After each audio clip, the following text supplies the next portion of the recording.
So everybody knows what the prisoner pipeline system is, right? Make some noise if you understand what the prisoner pipeline system is. I think so. You guys are here, right?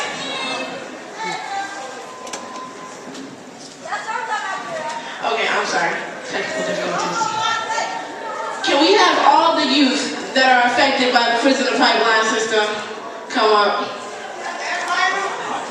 And I want to introduce to you all the speaker of his testimony, Kwabini. Make some noise for Kwabini.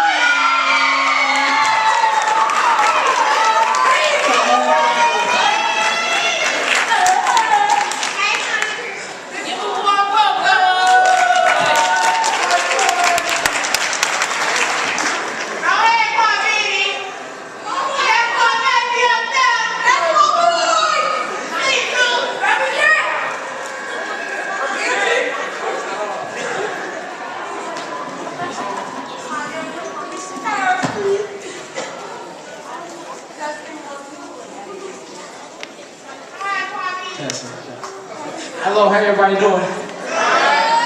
Y'all gotta be knocking. Now, how everybody doing? Hello, my name is Corbin Daniels. I am representing Southwest Youth Collaborative, Generation Y, a youth-led community organizing initiative at the Center of Change on 63rd in California.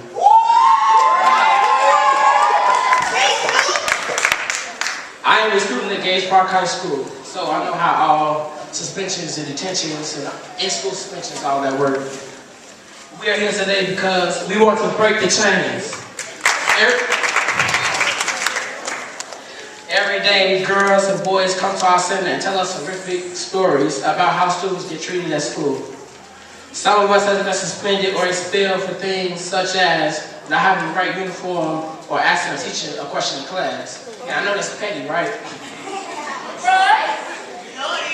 Some of us have gotten into altercations with security guards or police officers, and it truly saddened us when we heard that a girl was tasered by cops a few weeks ago.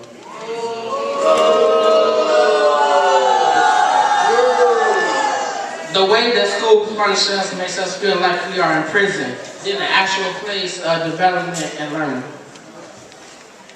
Restorative justice means problem solving for the future versus just blaming for past behavior. CPS needs more than peer juries to have restorative justice and reduce these high rates of push-outs.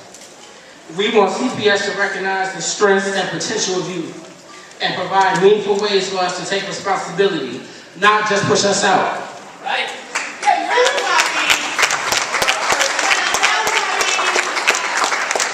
I want all my fellow classmates to have dignity in school.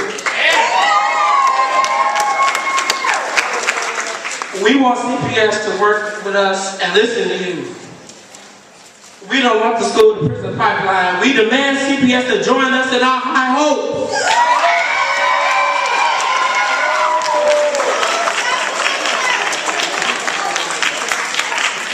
Thank you. Well, come on, let's hear it for Kwabini.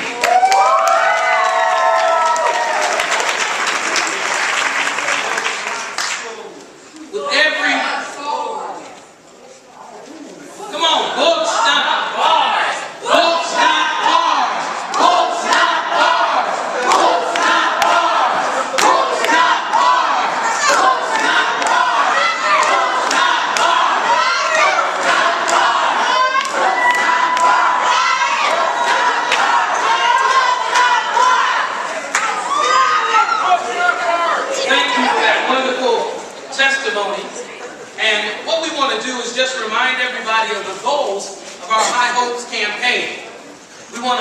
Many of you should have a fact sheet already, and we know that the word's still yet behind bars because we have not come to an agreement in terms of endorsing the High Hopes campaign. We would love to give you the key that you can release these children, but we can't do so until you endorse the campaign. Because what do we have? What do we have? In the back, in the front, in the middle. What do we have?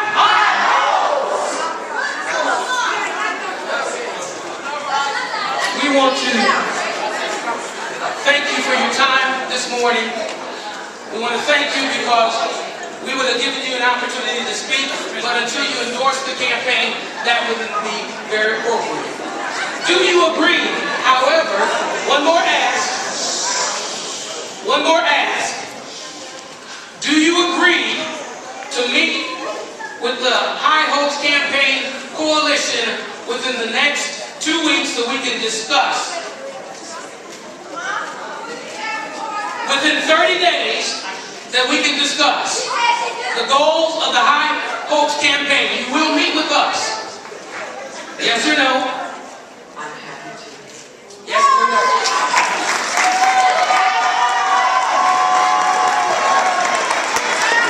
Thank you for your time. Say it louder. High Hopes! High Hopes! Thank you, Reverend Dr. Moss, Sherry. We want to let you know what has happened here this morning. We want to let you know that our children still remain behind bars. Our children still remain behind bars. The key to release these children from this jail was provided to President Mary Richardson Lowry. The key by way of invitation to Mayor-elect Rahm Emanuel, as well as our interim CEO for Chicago Public Schools, Terry Mazzani, has been extended to them. This morning, this day, today, they have denied picking up the key and taking it to release our children from behind these bars. But we yet have what? We yet have high hopes. So we would love to be able to put responses to questions that we prepared for Mayor-elect Rahm Emanuel, who's been invited here many, many times. We would love to be able to put check marks, yes or no, but at this point, they don't even care enough to be here this morning.